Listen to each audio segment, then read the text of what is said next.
Welcome back children.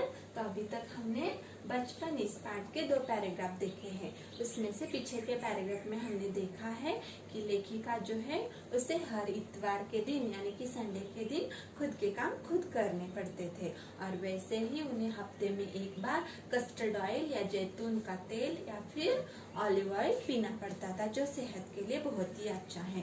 और लेखिका ने उस पैराग्राफ में अपने जमाने का और अभी के जमाने में जो फर्क आया है वो बताने की कोशिश की है। तो आगे का देखिए, आगे है, याद रहे उन दिनों कुछ घरों में ग्रामोफोन थे, रेडियो और टेलीविजन नहीं थे। तो लेखिका के जमाने में घर में ग्रामोफोन हुआ करते थे जो मनोरंजन का साधन थे। रेडियो या टेलीविजन यानी कि टीवी नहीं हुआ करते थे। हमारे बचपन की कुल्फी आइसक्रीम हो गई है, कचौड़ी समोसा पैटीज में बदल गया है, शहतूत और फालसे और खसखस के शरबत कोक पेप्सी में।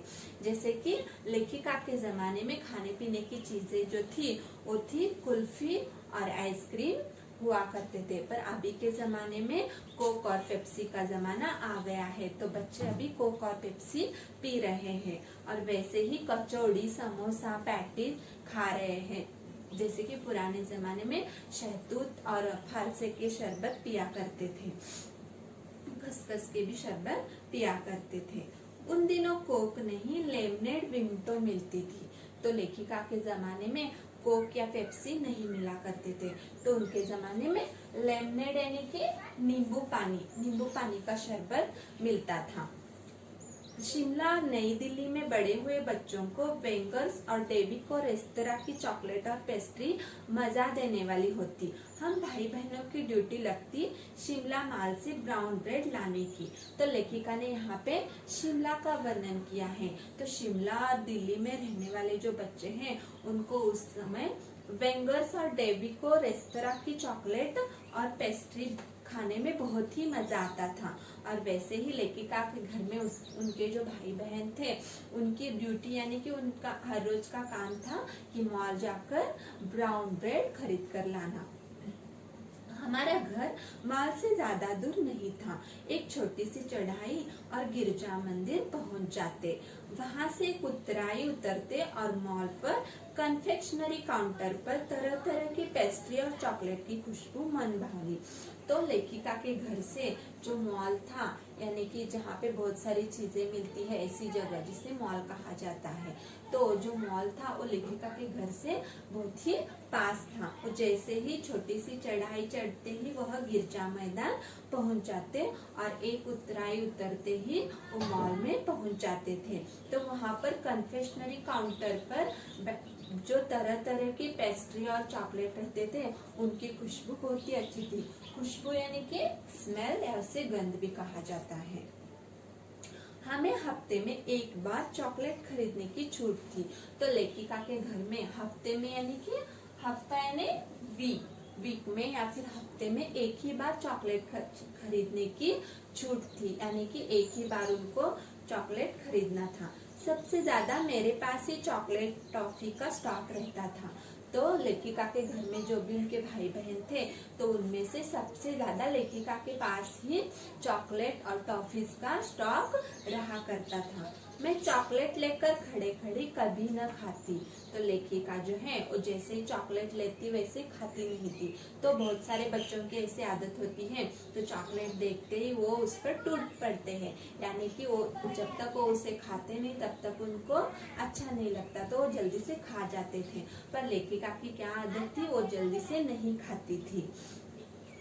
घर लौटकर साइड बोर्ड पर रख देती और रात के खाने के बाद बिस्तर में लेटकर मजा ले खाती। तो लेखिका क्या करती थी, घर लौटकर साइड बोर्ड यानी क्या है, अलमारी या फिर उसे मेज भी कहा जाता है। तो अलमारी के ऊपर या साइड बोर्ड के ऊपर वह चॉकलेट या टॉफीज रख देती थी और उसके बाद रात के समय वह बहुत ही मजे लेकर खाने के बाद वो बिस्तर पर लेटकर खाती थी। शिमला के काफल भी बहुत याद आते हैं।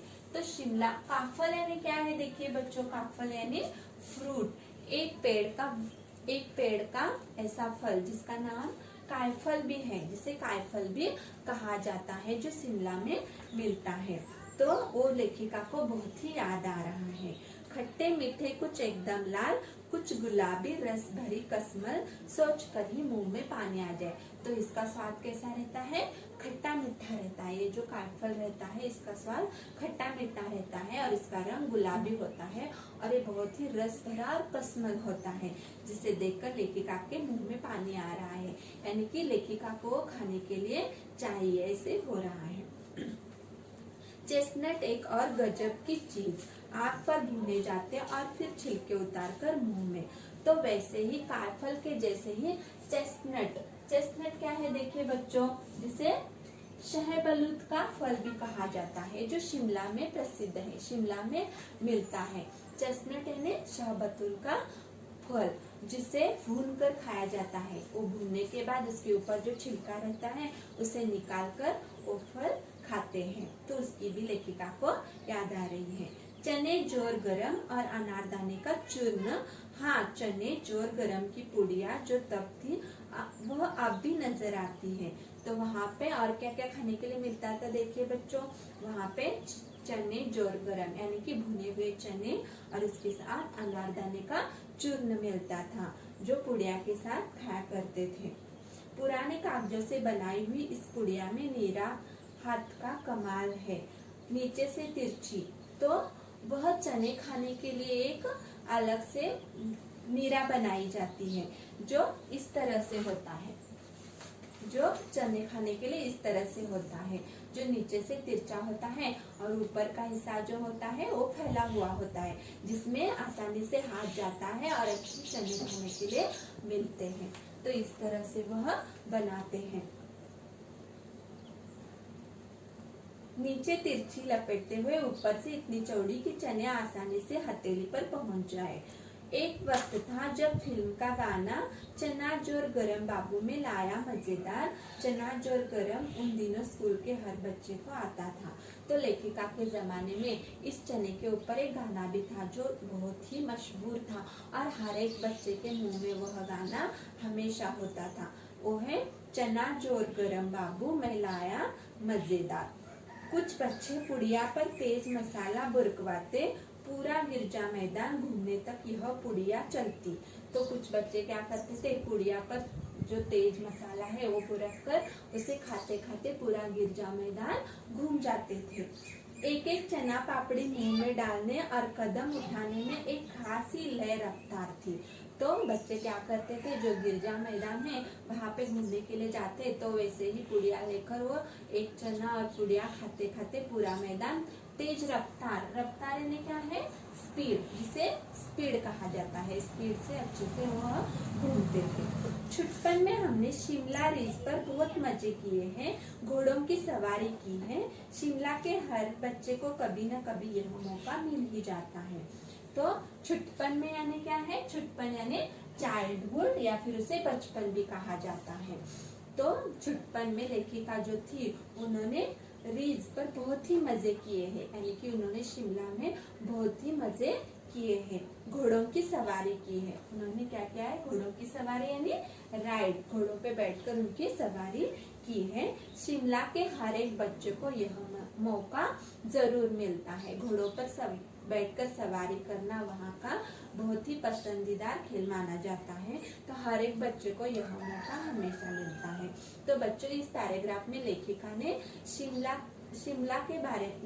में मिलने वाले फलों के बारे में या फिर वहाँ के खान पान के बारे में भी जानकारी दी है, और उसी के साथ लेखिका के समय में वहाँ पर क्या खान पान था और अभी के जमाने में क्या बदलाव आया है, इसे बताने की कोशिश की है। धन्यवाद।